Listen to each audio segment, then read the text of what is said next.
आज दिल्ली के शालीमार बाग में 159 घरों पर बुलडोजर चला।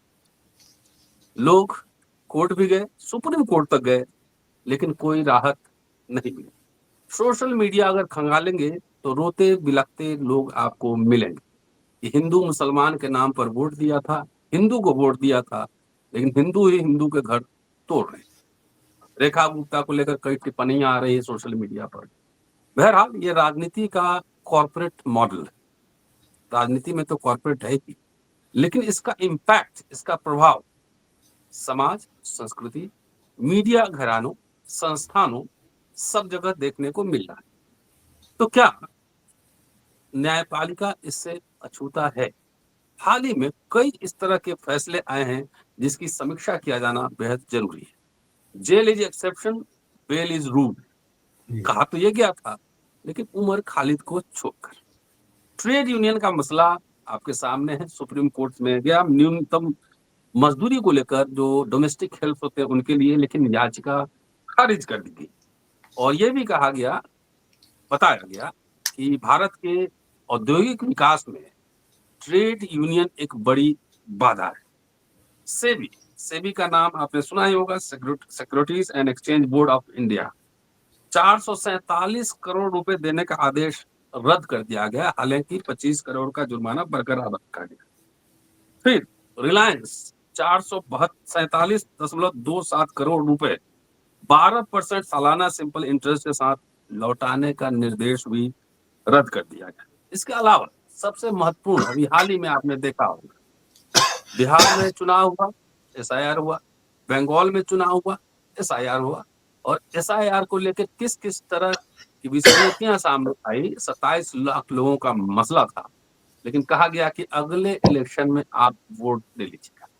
सुप्रीम कोर्ट से एक तरह से इलेक्शन कमीशन ऑफ इंडिया को खुली छूट दी गई। जिसका मन है उसको वोटर लिस्ट में डाले, जिसका मन है वो हटाए। इसका मतलब साफ है कि एक खास पार्टी जो सत्ता में है, भाजपा संघ परिवार, वो किसी तरह से एन केन प्रकारेण सत्ता में बने रहना चाहती है, और इसके लिए जो भी संभव हो सारे उपाय हथकंडे बीजेपी अपना। चर्चा आज होगी न्यायपालिका की भूमिका पर। कि क्या कॉर्पोरेट का प्रभाव न्यायपालिका पे भी पड़ता जा रहा है। हमारे साथ इस एपिसोड में शमसुल इस्लाम साहब हैं। बहुत दिनों बाद हम लोग मिल रहे हैं और उनसे चर्चा करेंगे कि जितने इस तरह के हालिया निर्णय आए हैं सुप्रीम कोर्ट से, इसकी कैसे व्याख्या की जाए, कैसे समझा जाए। स्वागत है सर। जय भीम सर। जी बेबीन, इनकलाब जिंदाबाद। वाकई में बहुत दिन के बाद मुलाकात हो रही है, लेकिन एक बहुत बहुत अहम मसले पर बातचीत करने के लिए, जिसकी भूमिका आपने बांधी है।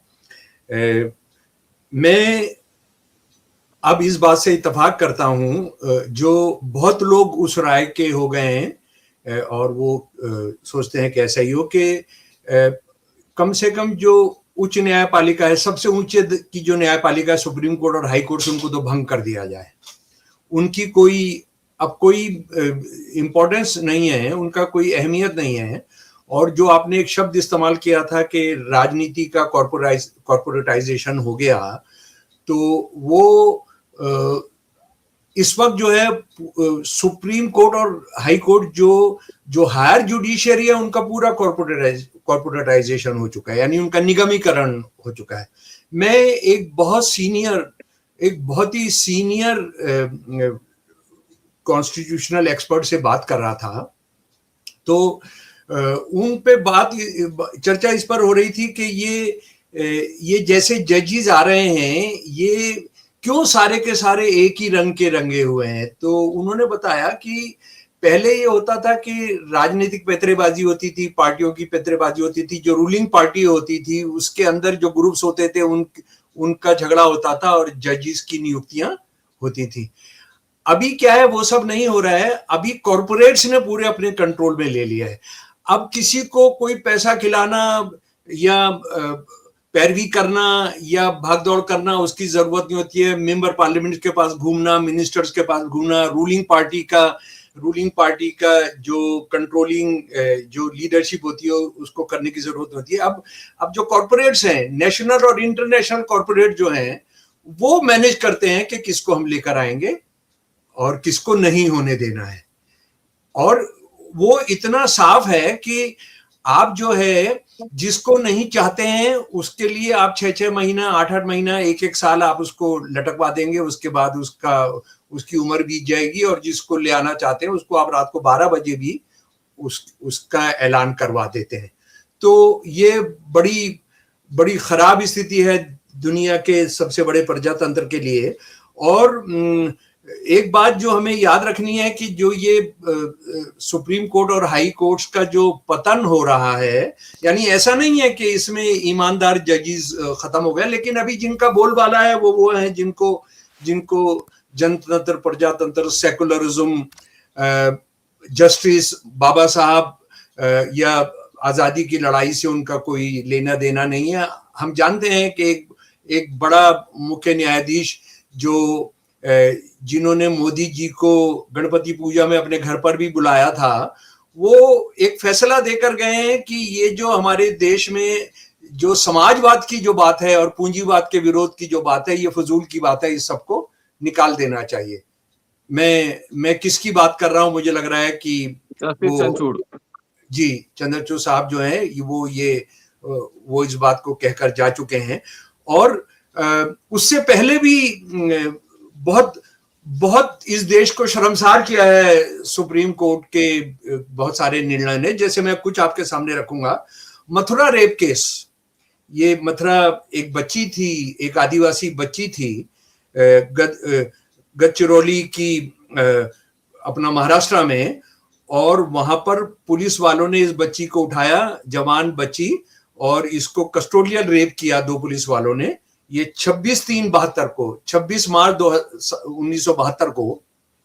और ये मामला मतलब पूरा देश स्तब्ध रह गया, शॉक्ड रह गया। और ये लेकिन जिस तरह का होता है, जो बलात्कारी होते हैं और खासतौर पे पुलिस से और हैसियत वाले लोगों से जुड़े हुए हों, तो वो चलता रहता है, सेशंस में आया, इसमें आया, उसमें आया, और आखिरकार ये सुप्रीम कोर्ट के अंदर आ गया। और सुप्रीम कोर्ट ने जो दोनों बलात्कारी पुलिस वाले थे उनको कहा कि ये नहीं जिम्मेदार है। कौन जिम्मेदार है? ये मथुरा जिम्मेदार है। और क्या मतलब आप बताइए कि मैनिफेस्टो, रेपिस्ट का मैनिफेस्टो सुप्रीम कोर्ट के जजेस ने लिखा, 2-3 जज थे, उन्होंने लिखा कि उसने उल नहीं मचाया, उसने विरोध नहीं किया, उसके जिस्म पर अपने आप को बचाने के कोई जख्म नहीं है। आप बताइए, सुप्रीम कोर्ट क्या पूरा, जो मैं कह रहा हूं कि एक मैनिफेस्टो लिख रही है बलात्कारियों के पक्ष का। उसके बाद हम आगे आते हैं, बाबरी मस्जिद का जो जजमेंट 9/11/2019 को दिया गया, वो सुप्रीम कोर्ट सेकुलरिज्म से उसने पल्ला झाड़ लिया। उसने कि इस देश में हिंदू, मुसलमान, सिख, ईसाई सब लोग रहते हैं और सब एक तरह से ट्रीटमेंट किया जाएगा। वो उसने ये मान लिया कि नहीं, सुप्रीम कोर्ट की वो बेंच कम से कम कितना 6, 7, 9 जजेस की बेंच थी, जिसमें एक मुसलमान आरएसएस वाले जज भी थे। तो उन्होंने कह दिया कि नहीं, कोई मंदिर तोड़कर मस्जिद ही नहीं बनाई गई थी, कोई सबूत नहीं है कि राम जी उसी जगह पर पैदा हुए थे जहां उसका मिंबर है, जहां मुख्य जगह है, जहां इमाम नमाज पढ़ता है, वहां पर कुछ नहीं था, कोई सबूत नहीं है। लेकिन उसके बावजूद, और ये भी उन्होंने कहा कि जो 6 दिसंबर को बाबरी मस्जिद 1992 को गिराई गई थी, वो एग्रीगेट्स बहुत भयानक जुर्म था, लेकिन उसके बावजूद उन्हीं को मंदिर बनाने की इजाजत दी गई, जिनको ये कह रहे थे कि उन्होंने एक बहुत ही बड़ा जुर्म किया था। तो आपने सुप्रीम कोर्ट ने सेकुलरिज्म से पल्ला झाड़ लिया। उसके बाद आपने जस्टिस से कैसे पल्ला झाड़ा, उसका आप देख सकते हैं कि 7/11/2022 को जो जजमेंट आया कि आर्थिक आधार पर, आर्थिक तौर पर जो कमजोर हैं उनको भी रिजर्वेशन दिया जाएगा। तो रिजर्वेशन की जो पूरी कल्पना और भारत के संविधान में किस तरह से आती है, वो उसको आपने पूरा उसका गला घोट दिया। तो आपने जस्टिस से भी आपने पल्ला झाड़ लिया। और अब आप क्या कर रहे हैं? अब जो सुप्रीम कोर्ट जिन लोगों के हाथों में है, वो क्या कर रही है कि वो कोई भी प्रगतिशील अगर कोई तत्व है भारत की राजनीति में, भारत के संवैधानिक तंत्र के अंदर, भारत की राजनीति के अंदर, भारत की पॉलिटी के अंदर, उसके साथ वो उसका खुला मजाक उड़ा रहे हैं, खुला मजाक। और जनाब रतनलाल जी, ये यानी जो भाषा का इस्तेमाल कर रहे हैं जो ये मुख्यमंत्री हैं, जो चीफ जस्टिस हैं, वो मुझे ये कहते हुए शर्म आ रही है कि वो हरियाणा से आते हैं। हरियाणा की बोली पर आप नहीं जाएं, थोड़ा उसमें एक एक एक एक, एक जो है थोड़ा जोश होता है। लेकिन हरियाणा में अगर आप किसी दावत में जाएं, किसी प्रोग्राम, किसी भोज पर जाएं, तो खाना खाने से पहले आपको आधा किलो मिठाई खिलाते हैं। वो मिठाई खिलाने वाले लोग किस तरह से इतनी घटिया, इतनी गिरी हुई सड़क की भाषा भी उसको कहना, मुझे लगता है सड़क पर रहने वाले लोगों की बेइज्जती होगी। मैं उसका एक दो उदाहरण आपके सामने दे रहा हूं, आप आ जाइए। ये 11 मार्च 2026 की बात है। एक बिजनेसमैन है, एक छोटे से दुकानदार हैं लुधियाना के, रजनीश सिद्धू एक PIL लेकर आते हैं। और वो PIL लेकर के आते हैं कि प्राइम मिनिस्टर केयर जो है, हम प्राइम मिनिस्टर केयर का जो घपला है उसमें नहीं जा रहे हैं। दुनिया के अंदर इतना बेईमानी और इतना गैर कानूनी काम नहीं हो सकता। देश का प्रधानमंत्री जिसके साथ इन्वॉल्व है, जिसके अंदर पूरे के पूरे अर्थतंत्र इन्वॉल्व है, उसको आपने कहा है कि इसका कोई राज्य से कोई संबंध नहीं है, आप इस पर कोई सवाल नहीं कर सकते। लेकिन फिर भी एक दुकानदार एक देश को प्यार करता है, एक पैट्रियट है वो, ये जो रजनीश सिद्धू हैं। और इज्जत वाले, इस देश का हर आदमी जो बलात्कारी नहीं है, जिसने कोई राष्ट्र विरोधी जुर्म नहीं किया है, वो सारे इज्जत के काबिल लोग हैं। तो उन्होंने याचिका की, और इस याचिका को सुनते ही देखते ही मुख्य न्यायाधीश साहब ने जो जो कहा, जरा उसके लिए जरा सुनिए, भाषा सुनिए। इसको एक तो शुरू में अस्पष्ट और दुर्भावनापूर्ण उन्होंने बता दिया। उसके बाद कहा, ऐसी याचिका दोबारा फाइल ना करना वरना आपके खिलाफ कार्रवाई हो जाएगी। सूर्यकांत जी ने याचिकाकर्ता रजनीश सिद्धू को चेतावनी दी, जो स्वयं सुप्रीम कोर्ट के समक्ष पेश हुए थे। उनको ये कहा गया, और उसमें एक दूसरे इनके एक और जस्टिस बागची और महादेवन साहब, ये दोनों जस्टिस भी काफी कामों के अंदर CJI के साथ हैं, ये इनके प्रिय जज हैं। सिद्धू ने जब ये कहा कि ये किसने तैयार की है, एक तो PIL कैसे तैयार हुई है, किसने तैयार की है, ये कोई मुद्दा नहीं हो सकता है, ये कोई कानून ने इसके अंदर कोई पाबंदी नहीं लगाई है, किसने तैयार की है। तो उन्होंने कहा कि जनाब ये मैंने खुद तैयार की है, और आर्टिफिशियल इंटेलिजेंस से तैयार की। आर्टिफिशियल इंटेलिजेंस जिसको सब लोग लागू करने की बात कर रहे हैं। ये सिद्धू जो कहते हैं मैंने आर्टिफिशियल इंटेलिजेंस की है, मैं 12वीं क्लास तक पढ़ा हूं, उन्होंने कहा नहीं, तुम ये कर ही नहीं सकते हो। और व्यंग में जो कहा, जरा वो शर्मनाक भाषा देखिए, बड़ा बहादुरी का काम किया, सीधा लुधियाने से चलकर आ गए। अरे ये कहां से आया, कहां से नहीं आया, तुम भी तो हरियाणा से चलकर तो सुप्रीम कोर्ट पहुंच गए। कोई तुमसे पूछे कि तुम कहां से चलकर आए हो, ये शोभा नहीं देता है। मैं यहां तुम्हारी अंग्रेजी का इम्तिहान लूंगा। बताइए, ये नए अंग्रेज आ गए, ये नए तानाशाह आ गए। मैं तुम्हारी जरा भाषा देखिए, मैं तुम्हारी अंग्रेजी का इम्तिहान लूंगा। अगर तुम 30% भी अंक ले पाए तो मैं मान लूंगा कि तुमने ये याचिका तैयार की है। आप बताइए, इस देश के एक नागरिक के साथ, एक दुकानदार के साथ, और वो हिंदू है, वो मुसलमान नहीं है, ईसाई नहीं है, वो दलित भी नहीं है, उसके साथ आप जो कर रहे हैं, 30% अंक ले आओगे तो बता देंगे। अच्छा, मैं ये अंक वंक की बात असल में उन्होंने की है, तो मैं ये बताना चाहता हूं कि हमारे देश के इतिहास में ये पहली बार है कि एक चीफ जस्टिस ऑफ इंडिया हैं जिन्होंने MA लॉ के अंदर कॉरेस्पोंडेंस से किया है, जो अब कानूनी तौर पर बैन है। ये देश जानता नहीं है कि जो लोग बहुत सवाल उठा रहे हैं कि तू अंग्रेजी के अंदर 100% नंबर लाएगा तो तू जो है PIL लिख सकता है, नहीं लिख सकता है, और 30% नंबर देंगे।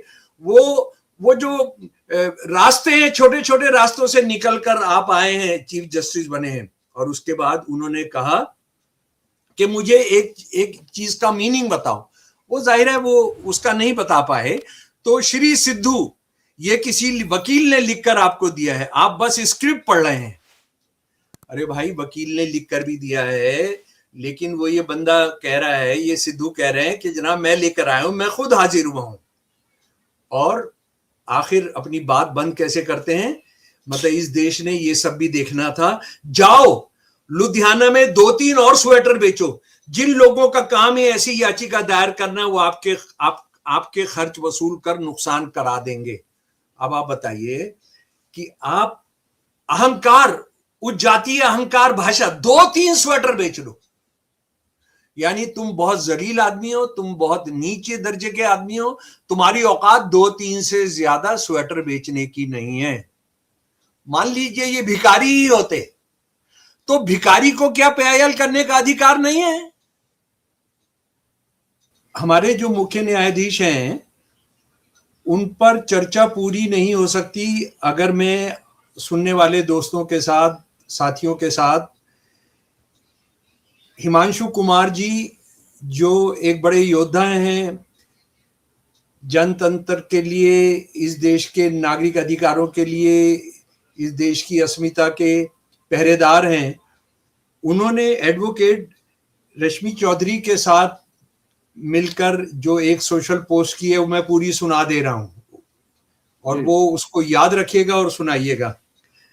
भारत के मुख्य न्यायाधीश सूर्यकांत शर्मा जातिवादी नहीं है, वो बिल्कुल निष्पक्ष हैं। जाति देखकर कभी फैसला नहीं देते, उनका फैसला ही उनका शासन है, उनका शासन। पूजा पांडे नाम की डीएसपी ने अक्टूबर 2025 में मध्य प्रदेश के सिवानी में सोना कारोबारी का पैसा ले जा रही कार को रोका। कुल 2 करोड़ 96 लाख रुपए का सोना था। पूजा पांडे ने जब्त राशि सिर्फ 1 करोड़ 45 लाख रुपए बताई और बाकी 1 करोड़ 50 लाख रुपया गायब कर दिया। आज इस मामले में मिलॉर्ड यानी सीजीआई ने पूजा पांडे को यह कहकर जमानत दे दी कि वो छोटे बच्चों की मां है, कि वो 2 छोटे बच्चों की मां है। भारत में अभी लगभग 1537 महिला बंदी हैं जो छोटे छोटे बच्चों के साथ जेल में सजा काट रहे हैं। इनमें से लगभग 85% महिला अंडर ट्रायल हैं। उम्मीद है कि मिलॉर्ड का ये फैसला तमाम जुडिशरी में लागू होगा और जिन महिलाओं के बच्चे छोटे हैं उन्हें जमानत मिलेगी और सुनवाई भी जल्दी होगी। किसी ने अगर मिलॉर्ड की निष्पक्षता पर सवाल उठाया तो 2 मुक्के मारेंगे। कौन कौन मारेंगे? हिमांशु जी और चौधरी, वकील चौधरी जो है। तो बिल्कुल कोई सवाल ना उठाए, ना मैं कह रहा हूं कि सीजीआई सूर्यकांत शर्मा जी जो हैं वो जातिवादी नहीं हैं। यानी आप सुप्रीम कोर्ट का जज क्या भाषा बोल रहा है, इसका मतलब है कि आप कुछ ही एक काम को करने आए हो, आपको उसी काम के लिए भेजा गया और रोज आपसे आपके जो आका हैं आपसे हाजिरी मांगेंगे कि तुमने आज किसी को धमकाया, गाली बकी या नहीं बकी। उसके बाद दूसरा आप देखिए, ये सवाल हो रहा है, ये एक संगठन है, बहुत मेहनत और बहुत जबरदस्त संगठन है, सारे भारत में संगठन है, लेकिन ये साउथ के अंदर है, पेन थोजिलार्गल संगम। ये डोमेस्टिक वर्कर्स जो हैं जिनको हम क्या कहते हैं, यानी हम माई कहते हैं, ये उनका संगठन है। इसमें मर्द भी हैं, बहुत सारे मर्द भी होते हैं और बहुत मजबूत संगठन है। न्यू इनिशिएटिव जो एक राजनीति करने वाले लोग हैं, ये उनसे जुड़ा हुआ संगठन है। ये लोग एक मांग लेकर आ गए कि जनाब डोमेस्टिक वर्कर्स जो हैं इनका मिनिमम वेज तय होना चाहिए, इनको फैसिलिटीज मिलनी चाहिए। सुप्रीम कोर्ट के इस सीजीआई ने जो कहा, जरा सुन लीजिए। उन्होंने कहा कि ये पूरा का पूरा जो है ये बिल्कुल नाजायज है। और उन्होंने जो भाषण किया, जो एक पूंजीपतियों के दलाल के तौर पर, माफ कीजिएगा मैं ये शब्द इस्तेमाल कर रहा हूं, पूंजीपतियों के दलाल के तौर पर और घटिया पूंजीपतियों के दलाल के तौर पर जो इस्तेमाल किया वो शब्द, ट्रेड यूनियनों की वजह से देश में कितनी औद्योगिक इकाइयां बंद हो गई हैं। आइए वास्तविकता को जाने। देश के सभी पारंपरिक उद्योग इन झंडा यूनियनों के कारण ही बंद हुए हैं। अच्छा, मैं क्या कहूं इनको, चीफ जस्टिस साहब को। एक तो यह है कि ये औद्योगिक वर्कर नहीं थे जो आपके पास आए थे, ये अनऑर्गेनाइज सेक्टर के वर्कर थे, ये ज्यादा महिलाएं थी। और मैं ये बताना चाहता हूं सीजीआई को, अपने इस चैनल के माध्यम से, जिस पर हम डॉक्टर रतन लाल से बातचीत कर रहे हैं, कि दुनिया के अंदर घर पर जो काम करने वाली औरतें हैं या मर्द होते हैं, उनके लिए क्या क्या होता है। ये तो बहुत पढ़े लिखे और शायद आते जाते होंगे। एक तो वहां पर इनको मेड कहना जुर्म है, मेड कहना जुर्म है, वो डोमेस्टिक वर्कर कहलाते हैं। डॉक्टर रतनलाल, आप अफ्रीका के छोटे छोटे देश में जो आप घर पर काम करने वाले मर्द या औरत को बुलाते हैं, उनके लिए आपने बताना होता है उनके लिए अलग से टॉयलेट है या नहीं है। उनका खाना उनका वही खिला रहे हैं, वही मंगाते हैं, अपने में से नहीं देना, उनके लिए अलग से मंगाना है, अलग से उनको बनाने देना है। ठीक है, उनको बीच में 2 घंटे आराम के चाहिए होते हैं। यहां ये नहीं है कि यहां पर जो है आरएसएस का जो औरतों का संगठन है उसका नाम ही है सेविका, वहां इनको सेविका नहीं, इनको आप वर्कर मानते हैं, इनकी तनख्वाह तय होती है। मैं आपको ये बताना चाह रहा हूं, अफ्रीका के छोटे छोटे देश के अंदर तो भाई आप ये कह रहे हैं। अच्छा, एक दूसरी बात सीजीआई साहब ने कहा, इससे क्या होगा, लोग नौकरी देना बंद कर देंगे, नौकरी देना बंद कर देंगे। वो जब आप कहेंगे मिनिमम तनख्वाह दो, नौकरी देना बंद कर देंगे। अरे ये जो पूंजीपति हैं या जो नौकरी देते हैं, ये कोई सेवा करने के लिए नौकरी देते हैं, ये खून चूसने के लिए नौकरी देते हैं, ये अपना मुनाफा 10 गुना करने के लिए नौकरी देते हैं, ये आराम करने के लिए नौकरी देते हैं। नौकरी देना उनकी मजबूरी है, नौकरी देना उनकी मजबूरी है। और चीफ जस्टिस साहब का अगर ये समझ है, चीफ जस्टिस साहब अगर ये कह रहे हैं कि वो कोई एहसान करते हैं, पूंजीपति जब नौकरी देता है तो वो कोई एहसान नहीं कर रहा होता है, वो पूंजी को 4 गुना 5 गुना करना होता है। और वो किस तरह से करते हैं, ये कारखाने क्यों बंद होते हैं। अभी कल ही रिपोर्ट आई है कि पिछले सालों के मुकाबले में 2026 का जो फाइनेंशियल ईयर है, 1 अप्रैल से 31 मार्च 2026 तक 40% बैंकों का पैसा ज्यादा लूटा गया है पूंजीपतियों के जरिए। सीजीआई साहब, फाइनेंस मिनिस्ट्री से कहिएगा कि आपको वो दे देंगे। आप क्या कर रहे हैं, आप किस तरह की भाषा इस्तेमाल कर रहे हैं।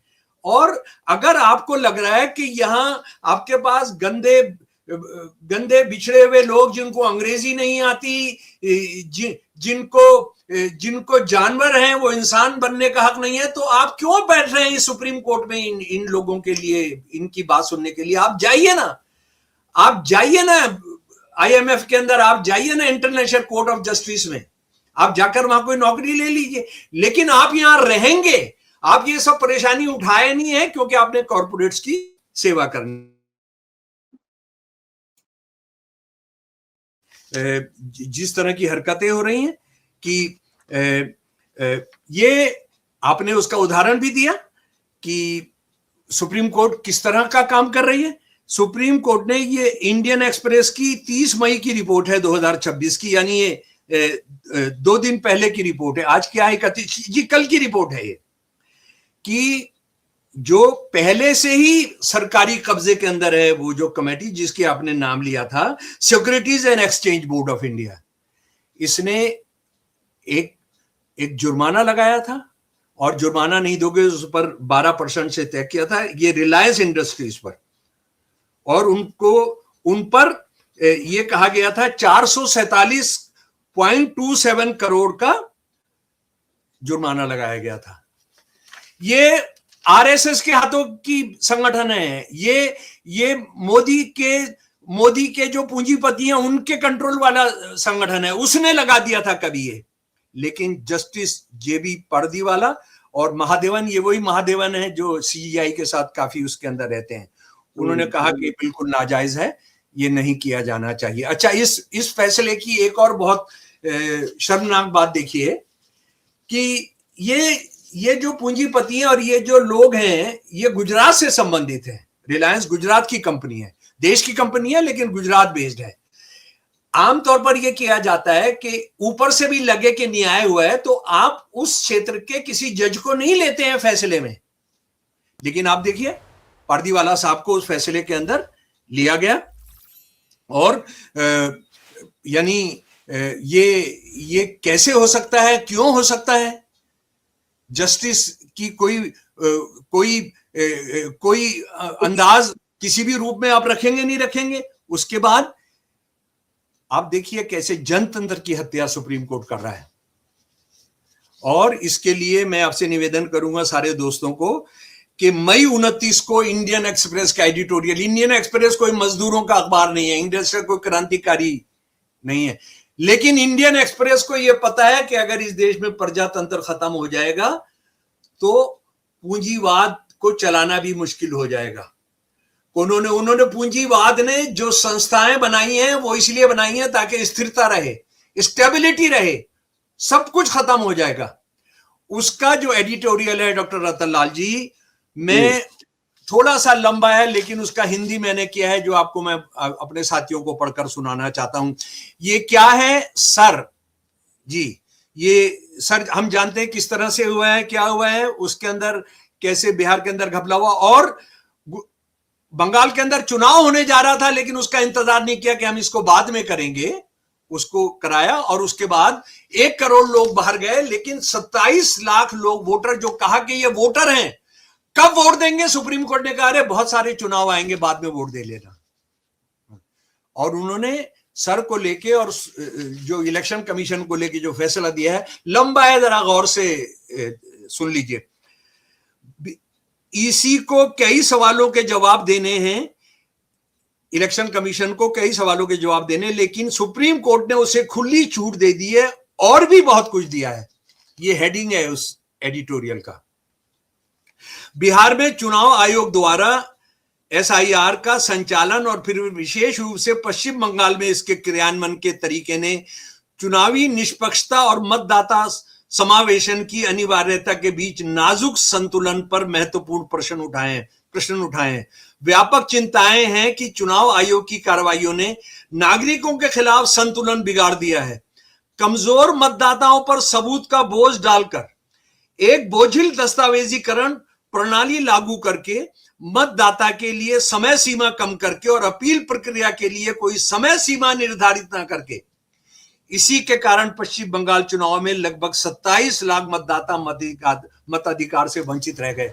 आप बताइए कितनी जाहिल और बेवकूफ कोई कोर्ट होगा, कोई न्यायपालिका होगा जो ये कहेगी 27 लाख वोट इस बार अगर नहीं दे पा रहे हैं तो आगे तो चुनाव होते रहेंगे, ये मर थोड़ी जा रहे हैं और इस देश में चुनाव खत्म थोड़ी हो जा रहे हैं। सुप्रीम कोर्ट को ये समझना चाहिए कि मोदी के राज के अंदर हो सकता है कोई भी चुनाव आखिरी हो सकता है, कोई भी चुनाव आखिरी हो सकता है। अभी एडिटोरियल जारी है। अब न्यायपालिका न केवल चुनाव आयोग को दोष मुक्त करता है, बल्कि हर मामले में संदेह का लाभ देकर और असीमित प्रक्रियात्मक छूट देकर उसे खुली छूट देता है। अनफेटर्ड प्रोसीजरल लैटिट्यूड इस्तेमाल किया अंग्रेजी का लफ्ज, बहुत सख्त लफ्ज है ये। सबसे चिंताजनक बात यह है कि नागरिकता के मुद्दे पर भी न्यायपालिका ने चुनाव आयोग को बिना किसी रोक टोक के मनमानी करने की खुली छूट दे दी है। और जो सबसे खतरनाक पार्ट है इस एडिटोरियल का, जिसका ये देश भुगतेगा, मोहल्ले मोहल्ले के अंदर भुगतेगा, वो सुन लीजिए। न्यायपालिका का कहना है कि आयोग को मतदाता सूची में शामिल होने की पात्रता निर्धारित करने के उद्देश्य से एक सीमित जांच करने का अधिकार है। यानी जो इलेक्शन कमीशन कह रहा था, जो सुप्रीम कोर्ट पहले कह रही थी कि ये सिर्फ वोट देने का अधिकार है, नहीं है, वो वही होना चाहिए, इसका नागरिकता से नहीं होना चाहिए। लेकिन अभी जो फैसला दिया है उसमें यह है कि वो सीमित जांच करने का अधिकार है और ऐसी जांच नागरिकता का निर्धारण नहीं है जिसका निर्णय नागरिकता अधिनियम के तहत सक्षम प्राधिकारी द्वारा किया जाएगा।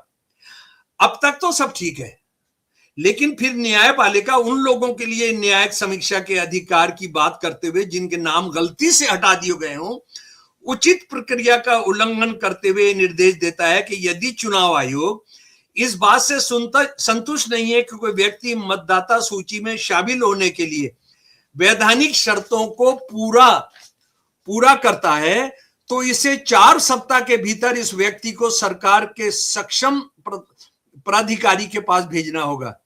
एसआईआर नागरिकता की परीक्षा नहीं है, लेकिन चुनाव आयोग जो केवल नागरिकता की सीमित जांच कर सकता है, को नागरिकता परीक्षा के लिए आधार तैयार करने का अधिकार दे दिया गया है। जो इलेक्शन कमीशन भी कह रहा था मेरे पास नहीं है, सुप्रीम कोर्ट ने वो दे दिया है। वर्तमान नागरिकता विवाद के राजनीतिक माहौल को देखते हुए ये चिंताजनक है। पश्चिम बंगाल की नई सरकार ने घोषणा की है कि मतदाता सूची से नाम हटवाने वालों को सरकारी लाभ नहीं मिलेंगे। जो आप खुद कह रहे हैं कि अभी वो उनका 27 लाख लोगों का खत्म नहीं हुआ है। ऐसे समय में जब घुसपैठिया या अवैध अप्रवासी को लेकर डर का माहौल बना हुआ है और सांप्रदायिक भड़काऊ राजनीति चल रही है, तब न्यायपालिका व्यक्ति के अधिकारों के संरक्षण के रूप में अपनी भूमिका को कमजोर कर रहा है। सीधा का सीधा कह रहे हैं, सीधा सुप्रीम कोर्ट के बारे में इंडियन एक्सप्रेस कह रहा है कि आप कमजोर कर रहे हो, आप प्रजातंत्र के साथ मैं कहूंगा उसको आगे बढ़ाकर गद्दारी कर रहे हो, धोखाधड़ी कर रहे हो, आप बिक गए हो। इसलिए भविष्य में चुनाव आयोग पर कड़ी निगरानी रखने की आवश्यकता होगी। मैं नहीं सोचता हूं कि ये सुप्रीम कोर्ट और ये चीफ जस्टिस साहब कर पाएंगे। और आखिरी बात डॉक्टर रतन लाल, आखिरी बात यह है कि कल जो एक्टिंग प्रेसिडेंट है तृणमूल कांग्रेस के, उनकी जिस तरह से पिटाई की गई है, बस उनका कत्ल नहीं हुआ है? आज कल्याण बनर्जी पे भी हुआ है, कल्याण बनर्जी पर भी हुआ है जी। वो आप जरा सा सोचिए, ये अगर किसी बीजेपी के आदमी पर होता तो अभी वेस्ट बंगाल की हाई कोर्ट, सुप्रीम कोर्ट अभी 100 मोटो एक्शन लेकर क्या क्या करवा देती। ट्रम्प से भी शायद कह देती कि थोड़ी सेना भेजो, कंट्रोल के बाहर हो रहा है हमारे से जी। तो ये यानी इसीलिए मैं कह रहा हूं सुप्रीम कोर्ट को बंद करा दें तो ज्यादा अच्छा रहेगा। अभी भाड़े पर हम लोग जज रखें, जिसकी जो औकात है वो करे, उनसे अपने हिसाब का फैसला कराए और कहे कि भाई आज आपके लिए, आप 8 घंटे के लिए हैं, आप फैसले दीजिए, उसके बाद कल आप दूसरों को देखेंगे। ये इस देश के लिए ज्यादा बेहतर होगा। इनकलाब जिंदाबाद, जय भीम। शुक्रिया सर, शुक्रिया। अब लगातार बातचीत होती रहेगी और दोस्तों देखते रहिए अम्बेडकर नामा। Thank you sir.